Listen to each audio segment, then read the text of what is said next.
Bermuda triangle উত্তর Atlantic মহাসাগরের এই অংশটা যেমন রহস্যময় তেমনি ভয়ঙ্কর।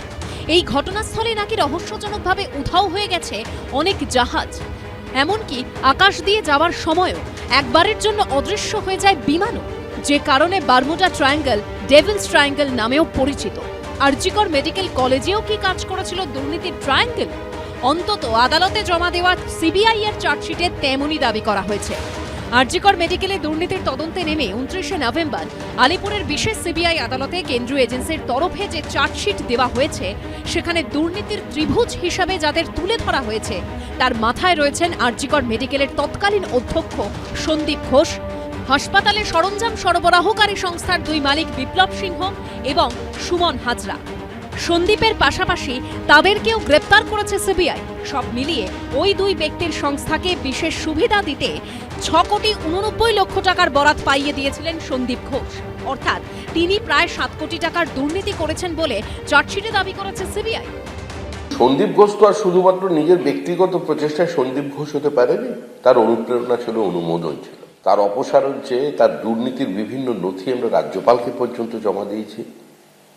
আমাদের রাজ্য সভাপতি একটি সাংবাদিক সম্মেলন করেছেন, তিনি লিখিতভাবে ক্যাটেগরিক্যালি প্রত্যেকটি দুর্নীতির তথ্য সামনে তুলে এনেছেন, কিন্তু সরকার তখন কর্ণপাতও করেনি, সরকার কোনো পদক্ষেপও নেয়নি, কারণ ইনি একটা সরকারেরই প্রোডাক্ট ছিলেন। তরুণী চিকিৎসককে খুন ধর্ষণের ঘটনার পর সামনে আসে আরজিকর মেডিকেল কলেজের কোটি কোটি টাকার দুর্নীতির ঘটনাও। চিকিৎসককে খুন ধর্ষণের ঘটনার পাশাপাশি দুর্নীতির তদন্তভারও সিবিআইকে দেয় কলকাতা হাইকোর্ট। আর তদন্তে নেমেই সিবিআই জানতে পারে দুর্নীতির ত্রিভুজ তৈরি হয়েছিল 7 বছর আগে, যখন 2017 সালে ন্যাশনাল মেডিকেল কলেজের এমএসভিপি বা মেডিকেল সুপারিনটেন্ডেন্ট করে পাঠানো হয় সন্দীপ ঘোষকে। যে দুর্নীতির ত্রিভুজের মাথায় ছিলেন সন্দীপ এবং তার দুই বাহু ছিলেন বিপ্লব সিংহ ও সুমন হাজরা। সিবিআই এর চার্জশিটেও তা স্পষ্ট ভাষায় উল্লেখ করা আছে। সন্দীপ ঘোষ ন্যাশনাল মেডিকেলে থাকাকালীন কিভাবে সুমন ও বিপ্লবদের বরাত বৃদ্ধি পেয়েছিল, কিভাবে তাদের কার্টেলকে সুবিধা পাইয়ে দেওয়া হয়েছিল, চার্জশিটে তাও টেবিল করে তুলে ধরেছে সিবিআই। সেখানে দেখানো হয়েছে 2016-17 সালে ন্যাশনাল মেডিকেলের সুমন ও বিপ্লবের সংস্থা কোনো বরাত পাননি। 2017-18 সালে অর্থাৎ সন্দীপ ঘোষ এমএসভিপি থাকাকালীন সেই বরাতের পরিমাণ 1 লাফে হল 2,03,280 টাকা। 2018-19 সেই বরাতের পরিমাণ 8 গুণ বেড়ে হল 16,85,837 টাকা, অর্থাৎ গতবারের থেকে প্রায় 15 লক্ষ টাকা বেশি। পরের অর্থবর্ষে তা আরও প্রায় 13.5 লক্ষ বেড়ে দাঁড়ায় 28,20,250 টাকায়। তার পরের বছর বরাতের টাকার অঙ্ক গিয়ে পৌঁছয় 50 লক্ষের কাছাকাছি। এর পরের বছর থেকেই এই উত্থানে কার্যত ধস নামে, কারণ 2021 সালের 15 ফেব্রুয়ারি আরজিকর মেডিকেল কলেজে সন্দীপ ঘোষ অধ্যক্ষ হয়ে আসেন। সিবিআইও তাদের চার্জশিটে তুলে ধরেছে, যখন সন্দীপ ঘোষ ন্যাশনাল মেডিকেল ছেড়ে চলে আসেন তখন জোরালো ধাক্কা খান সুমন হাজরা ও বিপ্লব সিংহরা।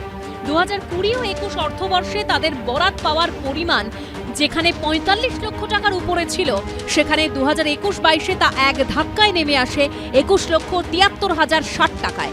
পরের বছর তা একেবারে তলানিতে চলে আসে 3,11,140 টাকা। সব মিলিয়ে ওই 8 বছর ন্যাশনাল মেডিকেল থেকে 1,17,86,628 টাকার বরাত পেয়েছিল বিপ্লব সুমনের সংস্থা। সবই তো জানা, এই কারণেই তো লোকে বলছে ইডি, সিবিআই, রাজ্য সরকার সব সেটিং। এখনো পর্যন্ত ইডি সবকিছুই, সব মানুষ বলছেন, আগের আধিকারিকরা অভিযোগ করেছেন, এফআইআর আছে, সমস্ত কিছুর পরও ইডি এখনো পর্যন্ত তারা সমস্ত কিছু খুঁজে বার করতে পারলেন না। এখনো পর্যন্ত চার্জ ফ্রেম করে বিষয়টা মানুষের চোখের সামনে আনতে পারলেন না, আদালতের কাছে পেশ করতে পারলেন না। ব্যাপারটা তো ধোঁয়াশা বটেই, সেই কারণে মানুষ বলছেন সেটি। চিকিৎসককে খুন ধর্ষণের মামলায় জামিন পেলেও দুর্নীতির মামলায় বর্তমানে জেলেই রয়েছেন সন্দীপ ঘোষ। প্রকাশ সিনহা ও উজ্জ্বল মুখোপাধ্যায়ের রিপোর্ট, এবিপি আনন্দ।